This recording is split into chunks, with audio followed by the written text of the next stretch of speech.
Well, ಈಗ ಕಳೆದ ಕೆಲ ದಿನಗಳಿಂದ ಸಿದ್ದರಾಮಯ್ಯನವರ ರಾಜೀನಾಮೆ ಕುರಿತಂತೆ ಒಂದಿಷ್ಟು ಮಾತುಕತೆ ನಡೀತಾ ಇತ್ತು. ನಿಜ, ಡಿ ಕೆ ಶಿವಕುಮಾರ್ ಅವರು ರೇಸ್ನಲ್ಲಿ ಪ್ರಬಲ ಆಕಾಂಕ್ಷಿ ಅನ್ನೋದು ಇಡೀ ರಾಜ್ಯದಲ್ಲೇ ಜಗಜ್ಜಾಹೀರಾಗಿತ್ತು ಅಲ್ವೇ? ಆ ರೀತಿಯ ವಾತಾವರಣ ಇತ್ತು. ಆದರೆ ಕಳೆದ ಕೆಲವು ದಿನಗಳಿಂದ ಒಂದು ಹೊಸ ಅಸ್ತ್ರ ಕೂಡ ಪ್ರಯೋಗ ಆಗ್ತಾ ಇತ್ತು. ಏನದು? ದಲಿತ ಕಾರ್ಡ್. ದಲಿತರು ಸಿ ಎಂ ಆಗಬೇಕು, ಪರಮೇಶ್ವರ್ ಅವರ ಕನಸು ಈಗ ಈ ಮೂಲಕ ಭಗ್ನ ಆಗ್ತಾ ಇದೆಯಾ ಅನ್ನುವ ಒಂದು ಹೊಸ ನ್ಯೂಸ್ ಅಪ್ಡೇಟ್ ಈಗ ಲಭ್ಯವಾಗ್ತಾ ಇದೆ. ಸಿದ್ದರಾಮಯ್ಯನವರನ್ನ ನಂಬಿ ಏನಾದರೂ ಪರಮೇಶ್ವರ್ ಕೆಟ್ರ ಅಥವಾ ಪರಿಸ್ಥಿತಿಯನ್ನು ಅರ್ಥ ಮಾಡಿಕೊಂಡು ಪರಮೇಶ್ವರ್ ಅವರು ಸುಮ್ಮನೆ ಆಗ್ತಾರಾ? ಸಿದ್ದರಾಮಯ್ಯ ಅವರನ್ನ ನಂಬಿ ಕೆಟ್ರ ಅನ್ನೋದಕ್ಕಿಂತ ಹೆಚ್ಚಾಗಿ ಅವ್ರು ಅಂದ್ಕೊಂಡಿದ್ದಾಗಿಲ್ಲ, ಸಿ ಎಂ ಕನಸು ಬಿತ್ತಿ ಪರಂ ಆಟ ಕೆಡಿಸಿದ್ರ ಸಿದ್ದು ಅನ್ನುವ ಒಂದು ರಾಜಕೀಯದ ಲೆಕ್ಕಾಚಾರ ಕೂಡ ಇದೆ. ಡಿ ಸಿ ಎಂ ಮಾಡದೆ ಹೋದರೆ ರೆಬಲ್ ಆಗ್ತಾರಾ ಡಾಕ್ಟರ್ ಜಿ ಪರಮೇಶ್ವರ್? ದೆಹಲಿಯಲ್ಲಿ ಸಿದ್ದು ಜೊತೆಗೇನೆ ಹೆಜ್ಜೆ ಹಾಕಿದ್ರು ಪರಂ. ಏನಾಗ್ಬೋದು?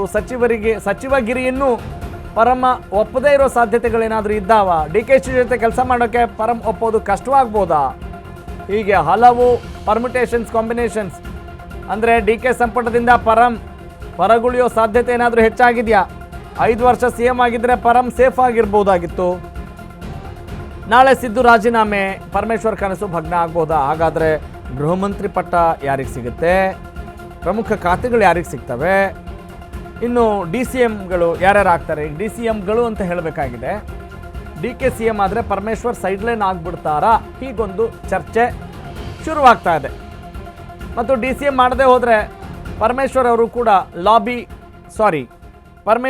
ಕೂಡ ದೂರ ಇಳಿಯೋ ಸಾಧ್ಯತೆ ಇದೆಯಾ? ರೆಬಲ್ ಆಗಿಬಿಡ್ತಾರಾ?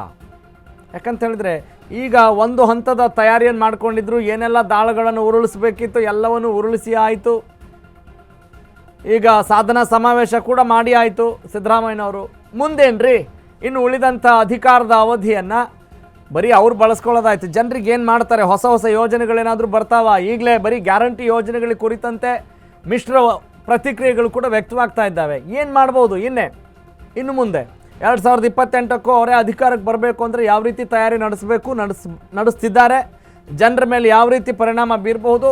ಇನ್ನು ವಿರೋಧ ಪಕ್ಷಗಳು ಯಾವ ರೀತಿ ಸದ್ಯದ ವಾತಾವರಣವನ್ನು ಎನ್ಕ್ಯಾಶ್ ಮಾಡ್ಕೊಳ್ಳೋಕೆ ಮುಂದಾಗ್ತಾರೆ? ಯಾವ ರೀತಿ ಲೂಪ್ ಹೋಲ್ ಸಿಗ್ತವೆ ಅನ್ನುವ ನಿಟ್ಟಿನಲ್ಲಿಯೂ ಕೂಡ ಚರ್ಚೆ ವಗೈರೆ ಎಲ್ಲ ಶುರುವಾಗೋದು ದಟ್ಟವಾಗಿದ್ದಾವೆ.